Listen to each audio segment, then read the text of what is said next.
How did the universe come to be?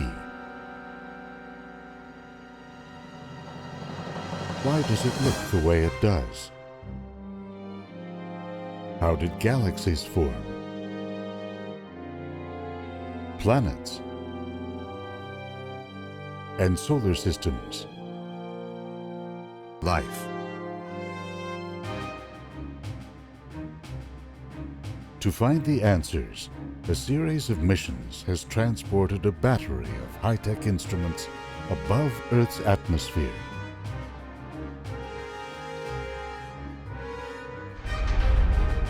To peer into the most violent processes in nature and explore the mysterious workings of the high-energy universe.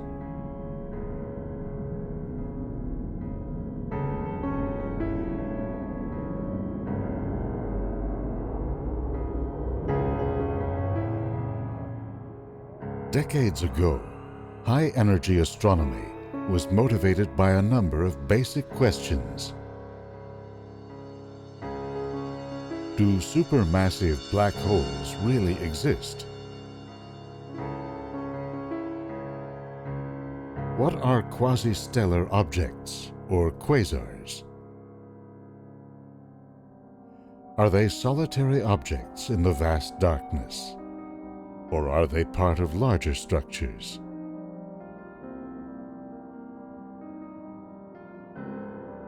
In the early 80s, a diffuse X-ray glow was seen filling the night sky. What was it?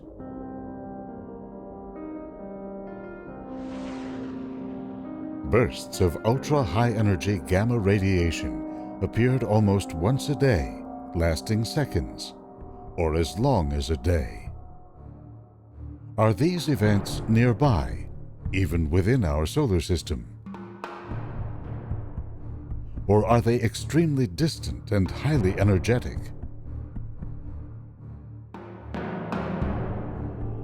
Finally, astronomers suspected that supernovae were violent explosions. But what was their exact nature?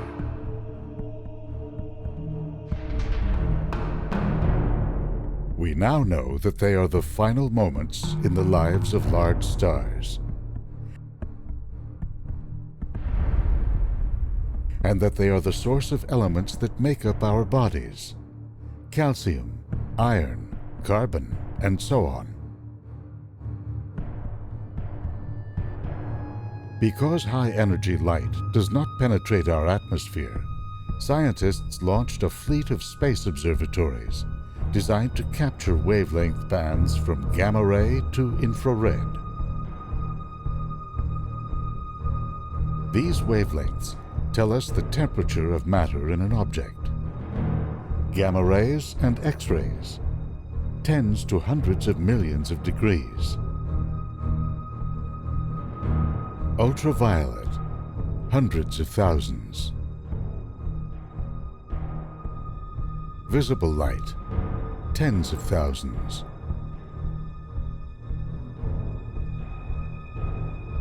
Infrared, hundreds of degrees.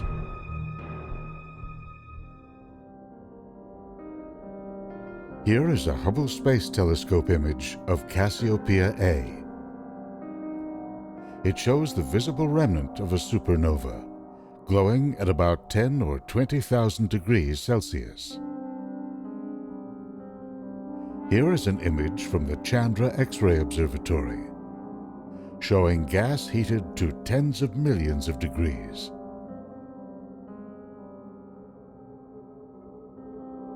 Some of the first images from the Hubble telescope in 1994 captured the galaxy M87. For the first time, astronomers spotted the hot gas swirling around its central region. Knowing the scale of this picture and the speed of the gas, astronomers discovered that within a volume of less than a solar system, there is an object that weighs some 3 billion times the mass of the Sun.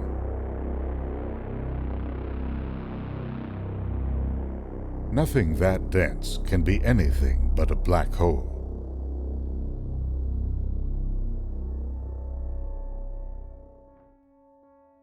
Over the following years, additional discoveries showed not only that supermassive black holes exist, but they lurk at the core of every large galaxy, including our own Milky Way. This animation shows a black hole moving through space.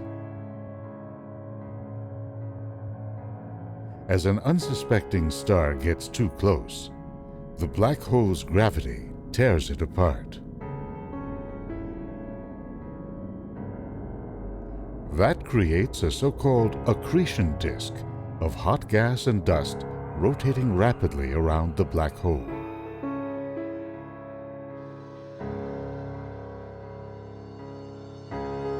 Within the disk, charged particles spin off magnetic fields. They channel some of the inflowing matter out in jets so powerful they move at nearly the speed of light.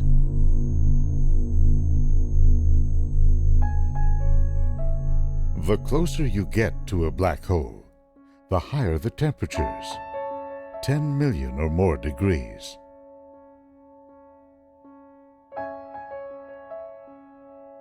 As a result, if you want to study the inner parts of the accretion disk, you have to look at high-energy gamma and X-rays.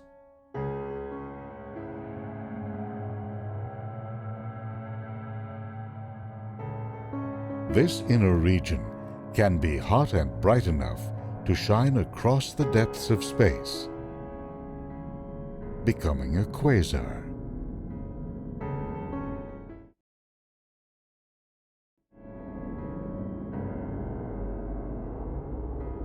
The brightest and most active quasars are probably consuming matter at a high rate.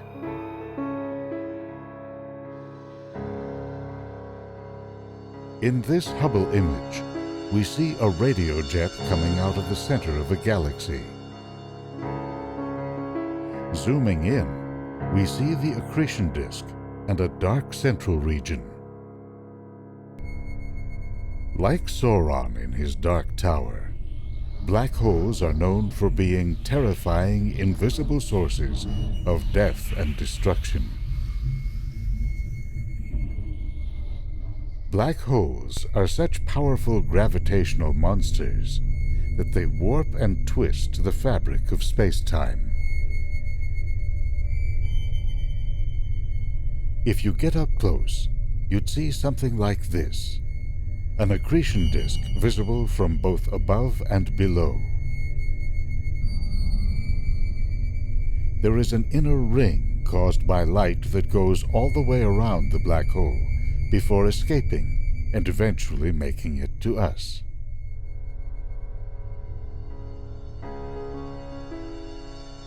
It's actually difficult to get close to a black hole. Gas orbiting the event horizon can never actually reach it unless it first sheds its angular momentum. To understand how this can happen, watch a roller skating maneuver in which one skater catapults the other forward. The skater on the inside whips the partner around, transferring angular momentum outwards and slowing down in the process. Around real black holes, it's magnetic fields that sap the angular momentum of the disk, allowing some gas to fall in while throwing the rest out into space. Like rubber bands, these magnetic fields can stretch until the point where they snap, releasing massive amounts of energy and heating the gas to millions or even billions of degrees.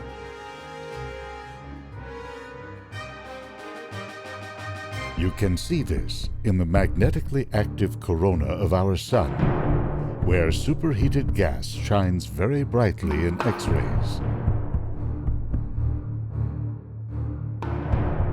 One of the remarkable effects of a black hole's extreme gravity is predicted by Einstein's theory of relativity. It holds that space-time is not only curved, but twisted. In this computer simulation of particles plunging into a black hole, you can see the effect of this twisting right outside of the event horizon, where particles are being swept around in a counterclockwise swirl at nearly the speed of light. Taken together, the pulling, twisting, and slinging of gas by the black hole leads to ultra-high energy particles and powerful jets. We're just beginning to scratch the surface of what Einstein's theory predicts.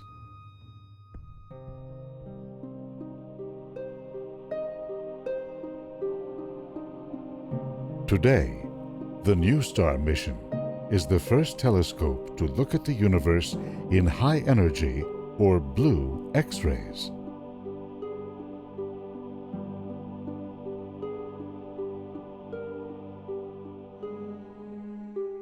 This is a Hubble Space Telescope image of the nearby galaxy Messier 82, seen in black and white. This is what its warm, dusty regions would look like if you could only see it in the red, orange, and yellow of visible wavelengths. Here, the blue reveals hot regions where stars are actively forming.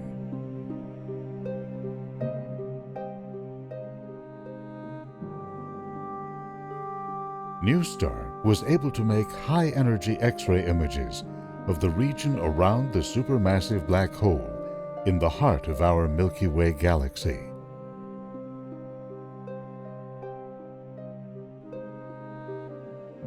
It discovered a hot haze created by a swarm of dead stars.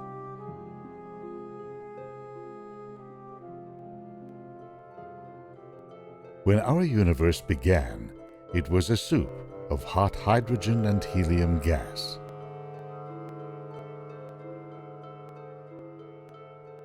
$13.8 billion years later, we are surrounded by a rich mix of chemical elements, ranging from the nitrogen in the atmosphere to the calcium in your bones.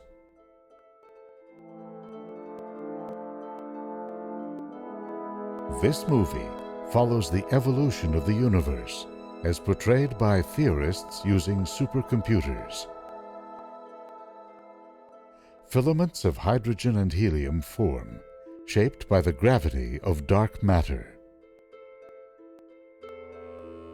In these filaments, clouds of dust and gas condense and form stars. The massive ones burn hydrogen and helium, creating progressively heavier elements like carbon, nitrogen, oxygen, and eventually iron. When these stars run out of nuclear fuel, they can explode in dramatic supernovae. As the universe grew older, countless generations of supernovae spewed chemical elements into the cosmos, where they condensed into galaxies, stars, and planets.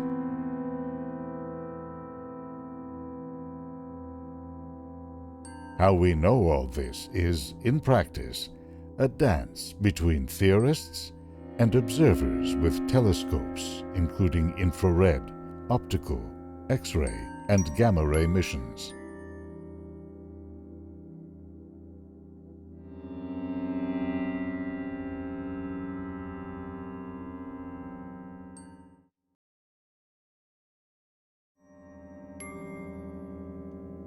Huge computational power and theoretical resources have gone into understanding the life cycles of stars.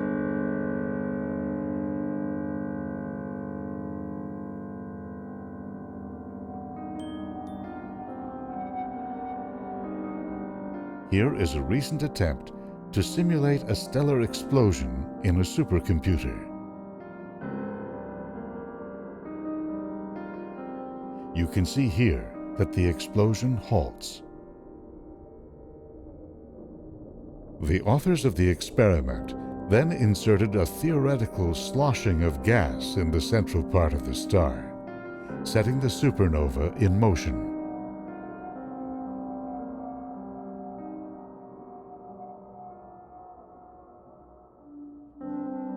To find out whether this happens in nature, astronomers enlisted X-ray telescopes to take pictures of the remnants of supernova explosions.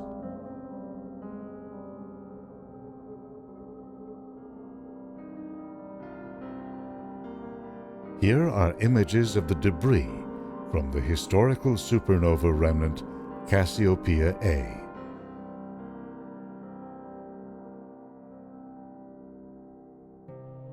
The red and the green images were taken by the Chandra X-ray Observatory, which sees the universe in red and yellow and green colors. Nustar has added the blue. This combination gives us a window into the heart of the explosion. These observations suggest that the shape of the explosion was bubbly, consistent with the sloshing mechanism predicted by theorists. Here's Cassiopeia A in all its panchromatic X-ray glory. High-energy telescopes in space are revealing violent events in whole new ways.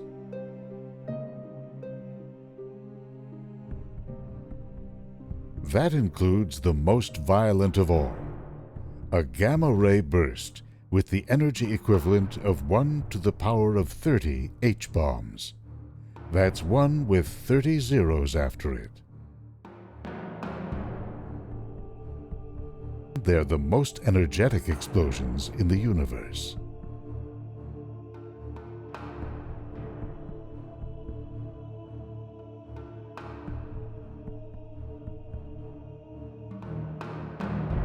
They occur about once per Earth day and in every part of the sky.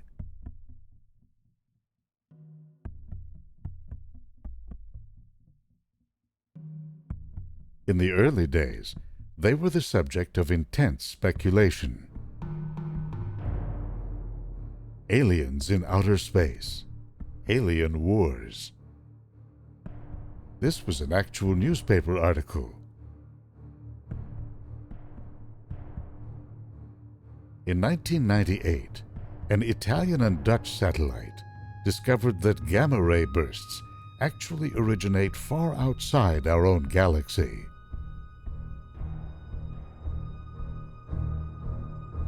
That means they must be extremely bright, energetic events.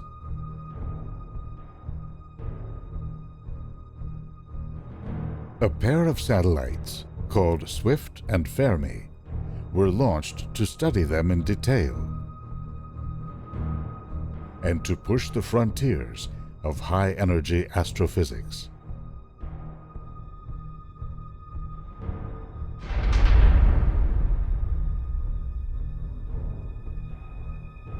To date, they have detected over 1,000 bursts.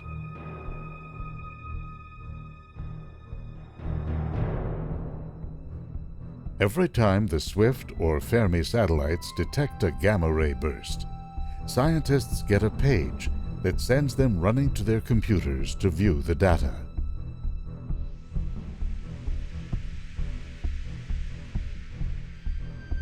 What they have learned is that gamma-ray bursts are generated by supernovae so powerful their cores collapse to a black hole.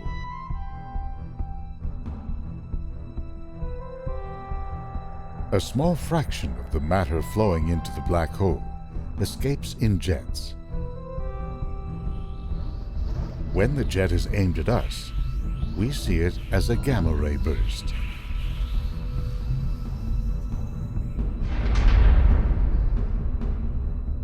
Gamma-ray bursts are so intense that they can destroy the atmospheres of nearby planets.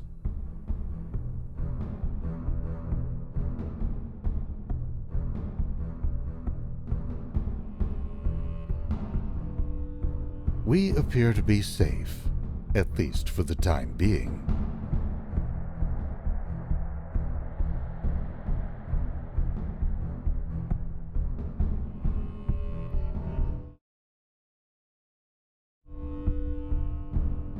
Imagine a dark and clear night.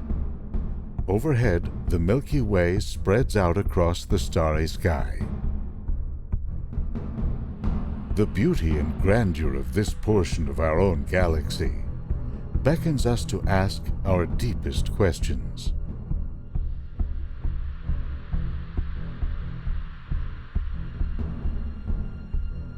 What is the nature of this marvelous universe? How large is it?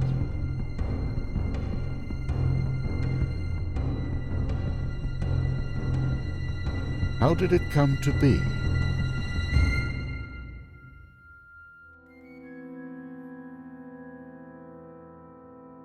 And are we alone in this vast cosmos?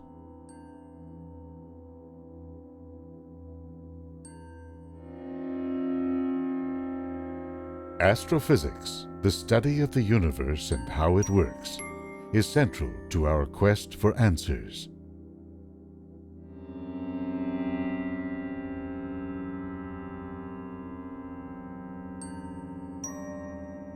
We are beginning to find them, thanks to instruments sent up into space, beyond the limiting effects of our atmosphere.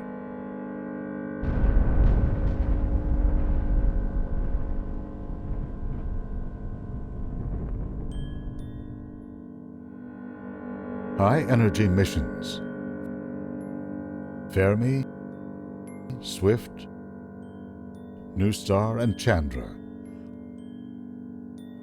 are uncovering a dynamic universe that is dramatically different from the tranquil tapestry we see with our eyes.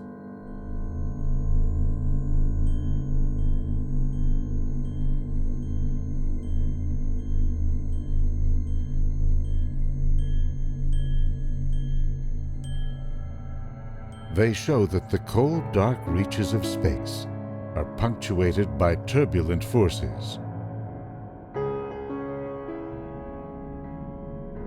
Black holes, cosmic explosions, bursts of radiation.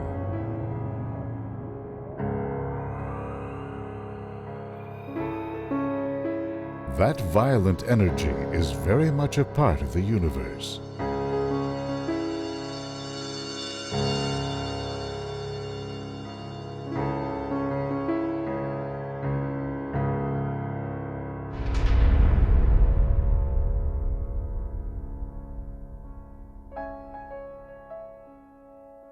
As we ask once again the great questions, we know that what we see is just the beginning of a story, written in the great rumblings of the cosmos.